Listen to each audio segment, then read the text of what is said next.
오늘 사도행전 6장 1절에서 15절까지의 말씀을 가지고 갈등의 물결, 부흥의 파도가 되다라는 제목으로 함께 말씀을 나누겠습니다. 이 초대교회는 급성장했습니다. 12명이 120명으로, 120명에서 3,000명, 5,000명으로 급성장하게 됩니다.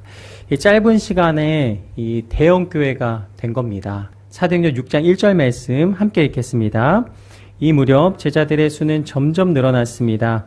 그때 그들 가운데 그리스파 유대 사람들이 히브리파 유대 사람들에 대해 불평이 생겼습니다. 매일 음식을 분배받는 일에서 그리스파 유대 사람 과부들이 빠졌기 때문입니다.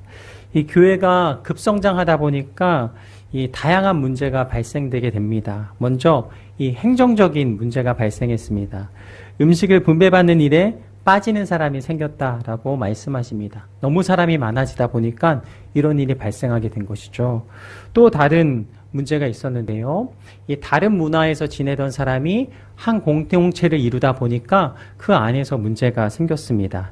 이 그리스파 유대 사람들이 히브리파 유대 사람들에 대하여 불평을 가졌더라라고 말씀하십니다. 그리스 언어와 문화에 익숙한 사람들과 또 히브리 문화에 익숙한 사람들이 공동체를 이루다 보니까 그 안에서 갈등이 일어났던 것입니다. 사도들은요, 이 갈등을 그저 모른 척하지 않았습니다. 사도들은 이 문제를 덮지 않았습니다. 문제가 없다라고 변명도 하지 않았습니다. 이 사도들은 갈등을 해결하여서 더욱더 견고한 공동체를 이루어감을 이 말씀을 통해 깨닫습니다. 사도들은 어떻게 갈등을 해결하였는가? 사도행전 6장 2절 말씀 함께 읽겠습니다. 그리하여 12 사도들은 제자들을 모두 불러놓고 말했습니다. 우리가 음식을 분배하는 일로 인해 하나님의 말씀 가르치는 사역을 소홀히 여기는 것은 옳지 않습니다. 이 사도들은 이 일의 우선순위를 정했습니다. 우리가 음식 분배하는 일로 인해서 하나님의 말씀 가르치는 사역을 소홀히 여기는 것, 이것은 옳지 않다라고 말했습니다. 근데 한편으로 생각해보면 사도들은 구제에 더욱 신경 쓰겠다 이렇게 말할 줄 알았습니다. 그런데 사도들은 이 음식 분배하는 일로 인해서 하나님의 말씀 가르치는 사역이 소홀히 되는 것이 옳지 않다라고 말합니다. 그리고 이어 이렇게 말하는데요. 사도행전 6장 3절에서 4절까지의 말씀 함께 읽겠습니다. 형제들이여, 여러분 가운데 성령과 지혜가 충만하다고 알려진 사람 7명을 뽑으십시오. 그러면 이 임무는 그들에게 맡기고 우리는 기도하고 말씀을 가르치는 일에 온 힘을 기울이겠습니다. 이 일의 우선순위를 정했습니다. 더욱 기도하고 말씀 전하는 일에 온 힘을 기울이겠습니다 라고 말합니다. 우리는 이 말씀을 통하여 깨닫습니다. 우리가 모든 사역에 앞서 기도하고 있는가? 우리가 모임에 앞서 기도하고 있는가? 우리가 모든 모임을 준비하면서 기도하였는가? 우리의 모든 모임마다 기도로 시작하며 또 모임에 참석하는 이들마다 기도로 준비해야 함을 이 말씀을 통해 깨닫습니다. 기도로 시작하며 기도로 나아갈 때 그 가운데 하나님의 뜻하심을 깨닫게 하시고 하나님이 이끄시는 모임이 됨을 말씀을 통하여 우리에게 전해주고 계십니다. 우리의 모든 모임과 또 우리의 모든 삶의 순간순간마다 기도로 나아가실 수 있는 저와 여러분 모두의 새해가 되시기를 축복합니다. 여러분의 삶의 자리자리마다 여러분들이 계획하기에 앞서 먼저 하나님 앞에 기도하고 하나님 이 일이 맞습니까? 나는 하나님의 뜻을 따라 나아가기 원합니다. 기도함으로 하나님께 묻고 믿음의 걸음을 걸어갈 때 그 가운데 하나님께서는 놀라운 새해를 이루심을 기억하시기를 바랍니다. 말씀을 통하여 우리는 깨닫습니다. 이 갈등 속에서 생각할 것은 각자에 주어진 가장 중요한 이 우선순위에 충실하고 있는지 그것을 돌아보는 것이구나. 사도들은요, 기도와 말씀 전하는 일에 우선순위를 정했습니다. 그리고 이를 해결할 방법을 찾았습니다. 성도들 가운데 모범이 되는 7명을 세워서 재정과 구제 사역을 감당하게 하였습니다. 사도행전 6장 5절 말씀 함께 읽겠습니다. 모든 사람들이 이 제안을 기쁘게 받아들였습니다. 그들은 믿음과 성령이 충만한 사람 스데반과 빌립, 브로고로, 니가노르, 디몬, 바네마, 유대교로 개종한 안디옥 사람 니골라를 뽑았습니다. 이 사도들은 사람을 세울 때 어떻게 세웠는가? 이 첫 줄에 보면 이렇게 말씀하십니다. 함께 대화하며 제안하였다라고 말씀하십니다. 이들은 믿음과 성령이 충만하여서 사도들이 제안할 때 받아들였습니다. 사도들은 이들의 머리에 그렇게 기도합니다. 이로 인해 어떤 은혜가 임하였는가? 사도행전 6장 6절에서 7절 말씀 함께 읽겠습니다. 그들은 이 사람들을 사도들 앞에 세웠고 사도들은 그 사람들 머리 위에 손을 얹고 기도했습니다. 이렇게 해서 하나님의 말씀은 계속 널리 퍼져나갔으며 이로써 예루살렘에 있는 제자들의 수도 많이 늘었고 더욱이 수많은 제사장들도 이 믿음에 순종하게 됐습니다. 아멘. 이들이 맡겨진 사명을 기도로 감당하며 나아갈 때 하나님의 말씀은 계속해서 널리 퍼졌으며 예루살렘의 제자들의 수도 늘어났다라고 말씀하십니다. 놀라운 것은 말씀을 자세히 보면 제사장들도 순종하게 되었다라고 말씀하십니다. 갈등의 물결이 부흥의 파도가 된 것입니다. 놀라운 은혜가 임한 것이죠. 초대교회는 갈등이 있었습니다. 이 하나님께서 교회를 세우시며 하나님의 사람들을 세우시고 아름다운 공동체로 만들어 가심을 이 말씀을 통하여 깨닫습니다. 갈등이 있었지만 하나님은 하나님의 교회를 세우시며 하나님의 공동체를 이끌어 가신다.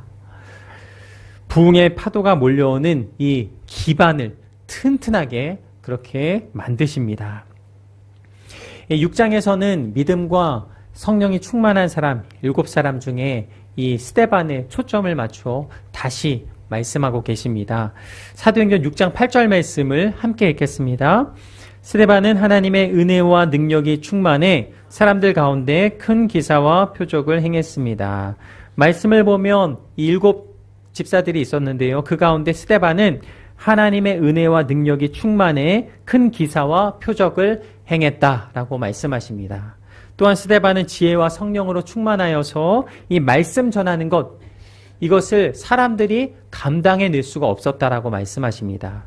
말씀을 보면은요, 스데반은 5가지가 충만했는데요. 사도행전 6장 3절 말씀을 보면 성령과 지혜가 충만하였다라고 말씀하시고요. 또 사도행전 6장 5절을 보면 믿음과 성령이 충만하였다. 그리고 6장 8절을 보면 하나님의 은혜와 능력이 충만하였다라고 말씀하십니다. 정리해보면 성령과 지혜와 믿음과 은혜와 능력이 이 스데반에게 충만했다라고 말씀하십니다. 이 스데반과 같이 성령, 지혜, 믿음, 은혜, 능력이 충만한 우리 사랑하는 저와 여러분의 삶이 되기를 간절히 소망합니다. 이 사도행전 6장 15절을 보면 이 스데반의 모습을 이렇게 기록합니다. 사도행전 6장 15절 말씀 한번 같이 읽도록 하겠습니다. 그러자 공회에 앉아있던 사람들이 모두 스데반을 주목했습니다. 그때 그의 얼굴은 마치 천사의 얼굴처럼 보였습니다. 오늘 말씀을 보면 스데반의 얼굴이 어떻게 보입니까? 천사의 얼굴처럼 보였다라고 말씀하십니다. 성령과 지혜와 믿음과 은혜와 능력이 충만한 이 스데반의 모습은 천사의 모습처럼 보였더라. 스데반에게 있었던 이 성령 충만, 이 충만은 어디에서 온 것일까요? 예수님께서 부활 승천하시면서 우리에게 성령님을 보내주십니다. 이 성령님이 스데반 안에 충만하게 함께 하셨던 것입니다. 스데반 안에 함께 하셨던 이 충만하였던 지혜는 어디에서 온 것입니까? 이 하나님을 아는 것에서부터 지혜가 왔습니다. 하나님을 알 때 우리는 탁월한 분별력을 가지고 삶을 살아갈 수가 있습니다. 역사와 상황을 해석할 그 능력을 이 지혜를 통하여서 부어주십니다. 우리는 이번 달 큐티 말씀을 계속해서 그렇게 나누고 있죠. 지난주에는 다윗이 나이가 들어 죽게 되고 그의 아들 솔로몬이 왕위에 오르게 됩니다. 왕위에 오른 솔로몬은 하나님께서 주신 지혜로 모든 일들을 감당하게 됩니다. 이 솔로몬이 나라를 다스릴 때 하나님께 구했던 것이 무엇이었습니까? 바로 하나님 내게 이 나라를 잘 다스릴 수 있도록 지혜를 주옵소서라고 기도했죠. 지혜를 받으면 탁월한 분별력을 가지게 됩니다. 지혜는 지식과는 좀 다릅니다. 지식은 여러분이 공부해서 얻을 수 있는데요. 지혜는 하나님께서 주시는 것입니다. 이 지혜를 구하며 이 탁월한 분별력을 가진 여러분의 새해가 되시기를, 저의 삶이 되기를 간절히 소망합니다. 스데반 안에 충만하였던 믿음, 이 믿음은 무엇인가? 믿음은 하나님의 놀라운 일들이 실상이 되게 하십니다. 아브라함이 믿음의 조상이 됩니다. 아브라함이 어떻게 해서 믿음의 조상이 되었을까요? 하나님께서 보여주시는 곳을 향하여 믿음으로 나아갑니다. 하나님께서 보여주실 곳을 향하여서 믿음으로 믿음의 발걸음을 내딛었습니다. 그가 믿음으로 나아갈 때 믿음의 조상으로 우리에게 불려지게 됩니다. 스데반 안에 있던 충만한 그 은혜는 무엇입니까? 이 은혜는 죽을 수밖에 없었던 죄인이 예수님으로부터 새 생명을 얻는 것, 그것이 바로 은혜입니다. 은혜는요, 값없이 하나님께서 우리에게 주신 것이죠. 우리가 은혜를 소유하며 나아가게 될 때 하나님의 성품이 내 안에 열매를 맺게 되는 것을 보게 하십니다. 스데반 안에 있었던 그 충만하였던 그 능력은 무엇인가? 이 능력을 사전에서 찾아보니까요, 어떤 일이든 해낼 수 있는 힘이라고 말씀하고 계십니다. 이 스데반의 모습이 천사의 얼굴과 같았습니다. 이 5가지 성령 충만한 모습이 얼굴을 통해 드러났기 때문에 이 스데반은 천사의 얼굴과 같은 모습이 드러났습니다. 이 5가지 성령의 충만한 모습이 드러나는 저와 여러분의 삶이 되길 간절히 원합니다. 한번 옆에 계신 분들 한번 얼굴 바라볼까요? 천사의 얼굴이 보이십니까? 네. 네. 5가지 중에 한 가지만 있어도 조금 천사의 얼굴 비슷하게 보일 텐데요. 네. 저는 이 5가지를 모두 소유한 여러분의 새해가 되시기를 축복합니다. 이 5가지를 가지신 분이 계십니다. 누구이십니까? 예수님이십니다. 예수님과 동행할 때 우리는 성령 충만한 삶을 살아가게 되고 이 천사의 얼굴과 같은 모습이 드러나게 될 것입니다. 스데반은요, 마음에 예수님을 모시고 살았던 것입니다. 모든 순간순간마다 예수님이 힘을 주셨고 능력을 주셨으며 감당할 수 있는 은혜를 주셨던 것입니다. 성령 충만은 다시 말하면 예수님으로 말미암아서 충만한 삶입니다. 오늘 우리가 함께 나눈 이 충만, 이 곡의 가사는 이렇게 됩니다. 1절은 이렇게 되는데요. 무명이어도 공허하지 않은 것은 예수 안에 난 만족함이라. 가난하여도 부족하지 않은 것은 예수 안에 오직 나는 부요함이라. 고난 중에도 견뎌낼 수 있는 것은 주의 계획 믿기 때문이라. 실패하여도 일어설 수 있는 것은 예수 안에 오직 나는 승리함이라. 후렴은 이렇게 되죠. 난 예수로 충만하네. 난 예수로 충만하네. 영원한 왕 내 안에 살아 계시네. 2절은 이렇게 됩니다. 내 몸이 약해도 낙심하지 않는 것은 예수 안에 난 완전함이라. 화려한 세상 부럽지 않은 것은 난 예수로 충만함이라. 후렴은 이렇게 됩니다. 난 예수로 충만하네. 영원한 왕 내 안에 살아 계시네. 아멘. 스데반은요, 예수님으로 충만하였으며 하나님의 나라가 그 얼굴빛을 통하여 드러납니다. 스데반과 같이 성령, 지혜, 믿음, 은혜, 능력이 충만하여서 이 예수님을 나타내는 우리 모두의 새해가 되기를 간절히 원합니다. 오늘 말씀을 보면 이 스데반의 천사와 같은 모습, 이 모습이 언제 나타났는가? 그 시점을 알 때 정말 더욱 놀라게 되는데요. 회당에서 말씀을 토론할 때였습니다. 사도행전 6장 9절 말씀 함께 읽겠습니다. 그런데 그때 구레네 알렉산드리아, 길리기아와 아시아 등지에서 온 유대 사람들로 구성된 이른바 자유인의 회당에 속한 사람들 가운데 스데반을 반대하는 사람들이 일어났습니다. 그들은 스데반과 논쟁을 벌이기 시작했지만 이 스데반이 지금 자유인의 회당에서 이 말씀을 가지고 논쟁을 벌이고 있습니다. 그런데 반대하는 사람들이 일어났는데요. 그들이 누구입니까? 자유인입니다. 자유인이 누구인가? 이들은 노예였습니다. 이 노예에서 자유를 얻은 사람들입니다. 본래 이들이 살던 지역이 이렇게 말씀에 기록되어 있는데요. 구레네, 알렉산드리아, 길리기아, 아시아입니다. 노예로 끌려갔다가 자유인이 된 것입니다. 그런데 이들이 다시 예루살렘에 모여서 그렇게 한자리에 그렇게 예배를 사모하는 마음으로 나온 것입니다. 자유를 얻어서 각자의 땅에 살다가 성전에 다시 모였습니다. 그런데 이들을 말씀을 통해 보게 되면 굉장히 보수적인 사람들이었구나라는 것을 알게 됩니다. 성전을 중심으로 한 열망이 굉장히 큰 사람들이었으나 이들은 굉장히 보수적인 사람들이었다. 이곳에서 스데반이 토론을 벌이고 있었고 이들이 스데반과 토론하던 이 중에 들고 일어난 것입니다. 논쟁의 주제는 성전과 율법이었습니다. 자인들이 논쟁에서 이 스데반을 이길 수가 없었습니다. 왜냐하면 이는 스데반은 성령으로 충만하였기 때문입니다. 아무리 논쟁을 벌여도 그들은 이길 수가 없었던 것이죠. 그들은 논쟁을 벌이다가 본인들이 지니까 화가 났습니다. 사도행전 6장 11절 말씀, 이들이 화가 나자 어떻게 했는가?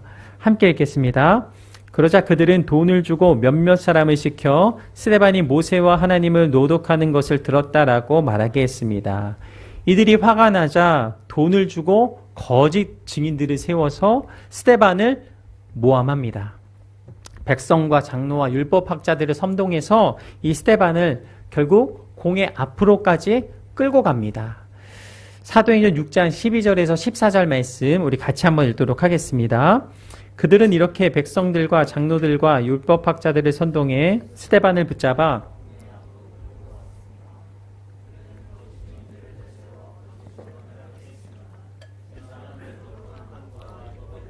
헌담을 그치지 않고 계속해 왔습니다. 우리는 이 사람이 나세렛 예수가 이곳을 무너뜨리고 모세가 우리에게 전해준 관습들을 바꿀 것이라고 말하는 것을 들었습니다. 이 말씀을 읽으면서 참 처음에는 이들의 신앙이 굉장히 단단했을 것으로 보았습니다. 그러나 말씀을 읽을수록 실망하게 됩니다. 이들의 신앙이 단단해 보였는데 실제는 그렇지 않았구나. 거짓 증거자들을 세워 스데반을 법정에 세우죠. 법정에 선 스데반의 모습을 하나님은 이렇게 우리에게 말씀하고 계십니다. 사도행전 6장 15절 말씀 함께 읽겠습니다. 그러자 공회에 앉아있던 사람들이 모두 스데반을 주목했습니다. 그때 그의 얼굴은 마치 천사의 얼굴처럼 보였습니다. 여러분, 억울한 일을 당할 때 우리의 모습이 어떠합니까? 굉장히 얼굴이 어두워지겠죠. 내가 말한 것이 아닐 때, 또 내가 행동한 것이 아닐 때, 내가 모함을 받을 때 나의 모습은 어떠했습니까? 내 표정이 일그러지지 않았을까요? 뉴스를 보면 죄인들이 등장하는데 대부분 얼굴을 가리죠. 마스크를 쓰거나 모자를 눌렀습니다. 그러나 성경은 스데반을 이렇게 말하고 있습니다. 그의 얼굴은 마치 천사의 얼굴처럼 보였다. 모함을 당합니다. 어려움을 겪고 있습니다. 그러나 스데반의 얼굴이 천사의 얼굴과 같았다라고 말씀하십니다. 공회에 앉은 사람들이 모두 스데반을 주목하고 있습니다. 그들이 스데반을 바라보았는데 스데반의 모습이 마치 천사의 모습과 같았더라. 프랑스 리옹 미술관에 가면 돌팔매를 당하는 성 스데반 제목의 렘블란트 작품이 있습니다. 작가는 스데반의 얼굴에 이 광채를 표현했습니다. 말씀처럼 스데반의 얼굴이 천사의 얼굴처럼 환하게 빛이 납니다. 그 주변에 있는 사람들의 모습은 어떠합니까? 모두 얼굴이 어둡죠. 사람들은 스데반을 죽이려고 달려들었습니다. 그러나 스데반의 시선은 사람들을 바라보지 않습니다. 죽이려는 환경을 보지 않습니다. 스데반은 오직 하늘만을 바라봅니다. 누군가 이렇게 돌을 던지면 웅크리게 마련이죠. 그러나 작품에 나타난 스데반은 오히려 한 손을 들고 당당하게 하나님 앞에 나아가는 모습을 봅니다. 하나님께서 그를 이끌고 계시구나라는 것을 깨닫습니다. 하나님께서 모든 상황을 뛰어넘는 충만함을 부어 주셨구나라는 것을 깨닫습니다. 그의 얼굴이 천사의 얼굴과 같았던 것은 이 스데반 안에 이 예수님이 충만하게 함께 하셨기 때문입니다. 예수님으로 인하여 충만한 인생을 살아갈 때 스데반과 같이 모든 순간마다 당당하며 주님이 주시는 평안을 누리게 될 줄로 믿습니다. 이 스데반이 누렸던 충만한 은혜는 하늘로부터 내려온 것입니다. 그의 얼굴빛은 하늘로부터 내려온 얼굴빛이었던 것입니다. 예수님을 닮은 모습으로 이 스데반과 같이 어떠한 순간에도 천사의 얼굴을 소유한 저와 여러분의 삶이 되기를 간절히 원합니다. 억울하게 고난받고 또 죽음의 위기에 처했지만 죽음을 두려워하지 않았던 이 스데반의 충만한 은혜가 저와 여러분의 삶 가운데 날마다 함께하게 되기를 축복합니다. 갈등의 물결은 이 부흥의 파도가 되었습니다. 초대교회가 갈등하였지만 물결을 넘어설 때 하나님께서는 이 부흥의 파도를 맞이하게 하셨습니다. 이 초대교회의 동일한 은혜가 우리 성도님들의 새해 가운데 함께하게 되기를 축복합니다. 또한 홍콩 온누리 교회 가운데 함께하게 되기를 축원합니다.